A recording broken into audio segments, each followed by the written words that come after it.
Hello, hello, hello, everyone. Happy new moon. Happy full moon. As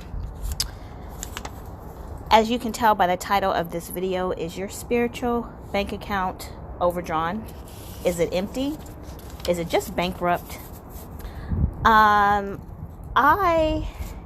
noticed something yesterday, which was very interesting.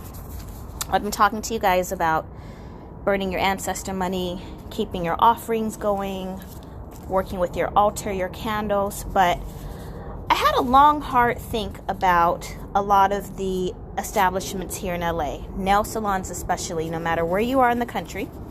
If you have ever been into a nail salon that was ran by anyone who's Asian, you'll notice they always have an altar at the front door, but they never have any candles burning. And I thought to myself, well, why is that? And then I realized, hold on, you guys. And then I realized it's because their spiritual bank account is not defaulted. Their spiritual bank account, from the amount of money they burn and the amount of offerings that they give, they don't even have to burn any candles to bring in abundance and success. So then it got me to thinking, Chinese New Year is, in a little over 10 days? Well, less than 10 days, something or other like that. And why is China one of the wealthiest countries in the world? Amongst many others, but China particularly, very, very, very wealthy. And I said to myself, that's it. Burning your ancestor money. And hi, everybody, thanks for joining. Burning your ancestor money. Burning, the ritual practice of burning ancestor money is actually, and I don't know, some people may disagree, but I think maybe, I don't want to say more powerful because it works on a different level, but definitely aids in your spiritual practice and your magic. When you're burning your ancestor money, whether it's for your ancestors, whether it's for a loved one, whether it's for a deity, a god or a goddess, or whoever it is that you call upon as your spiritual team for your help on your journey and on your path, this particular practice alone can open up more doors, remove more blockages, and give you a faster, more of a bang to what it is that you're petitioning for than working with candles alone, candles by themselves. Working with wealth goddesses, wealth deities. Yes, Vicky says Buddha. Whoo! Most definitely. Working with Buddha, having a Buddha on your altar, just having one in your home, just having it placed somewhere in your home brings in that energy.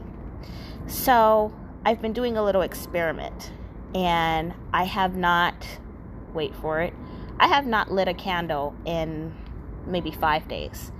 They've been sitting and chilling, but I purposefully did not light one because I wanted to see what would happen if I just did offerings to my ancestors alone.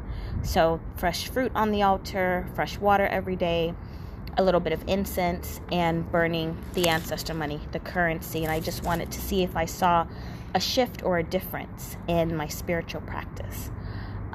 Things that I've petitioned for, I did a ritual for someone, I think 3 nights ago. Did not do a candle ritual. I did inform her, we're not going to burn a candle, we're just going to offer the money and see what happens. And she called me today, and what she needed to happen at her job came through. So, my point to all of this is, candle magic, we know, I say this, you guys have heard me say this probably 5 million times, candle magic does work. However, if you are not in a space or a place where you're able to burn candles, or maybe some people just don't resonate with them, you should be at the very least burning your ancestor money, and or I like working with, you can get some play money from the dollar store. So maybe you don't have Josh paper, or you're not sure where to get it in your city, you can order it, but you can definitely use an alternative and still see fantastic results. Let's see. Do you have to be initiated to work with deities? That's a fantastic question. And you do not have to be initiated to work with deities unless you are working within, some people might argue this, if you are trying to work within a certain group. So if you're going to practice Santeria, let me rephrase that. Let me back up. I know I'm going to get shit for this. If you feel drawn to work with the deity, that's because the deity wants to work with you. So I don't feel like, I've never been initiated into Santeria. I've worked with Oshun for years. She has been, you know, a very powerful energy in my life in manifesting. Now, not to say, because I have mad respect for those that go through the initiation process in their spiritual practices, whether it's Santeria, if it's voodoo, if it's Ifa, whatever it is. And that's okay. I personally don't feel that I needed to be initiated to call upon these spirits, because I have worked with them. They have come to me. I've seen them in dreams. They've told me that they wanted to work with me. There are other areas in spiritual systems that you do have to be initiated, because there are rituals and tools and secrets that are passed down and they're kept sacred. So I say to that, if you are feeling called or led or feeling attracted or drawn to a particular deity, then that means that that spirit does want to help you. And I would start off by just giving them offerings. Maybe not asking for anything in the beginning, but just giving them offerings.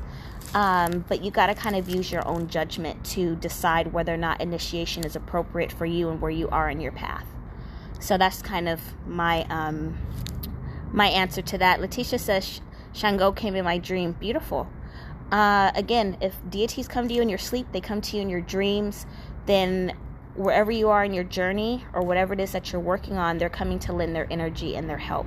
So very powerful and something you should pay attention to and go with it. You know, follow your intuition. At the end of the day, you have to follow your intuition as far as what you're being led to do, what your spirit is being led to do.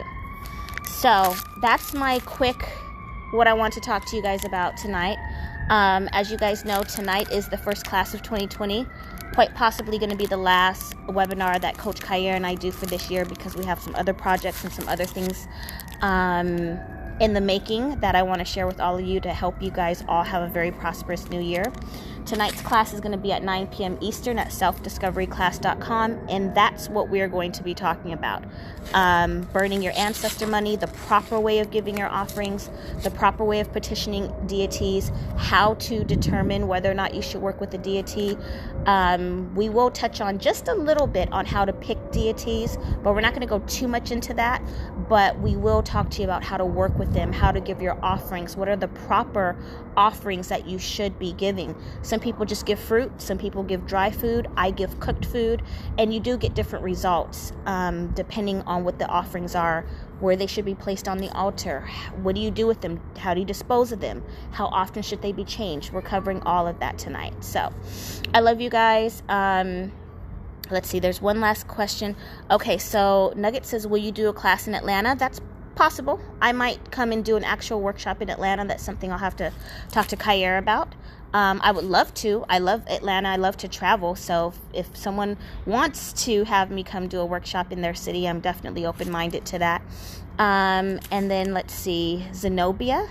Let's see, Oshun keeps coming to me. Do I need to work with Papa Legba first?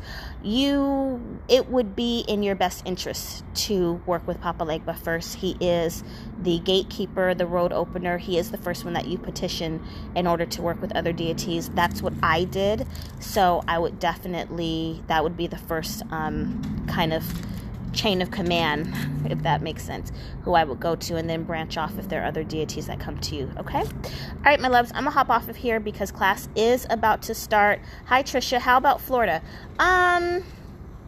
It depends. South Florida, yes, I have a little vacation spot down in Delray Beach, so maybe this summer. I'm gonna think about that. I definitely know that I want to meet a lot of you in person that I haven't gotten a chance to, being stuck here on the West Coast. So if I am, that's a good idea, because Florida is a little bit easier for me to get to, especially since I have a place to stay.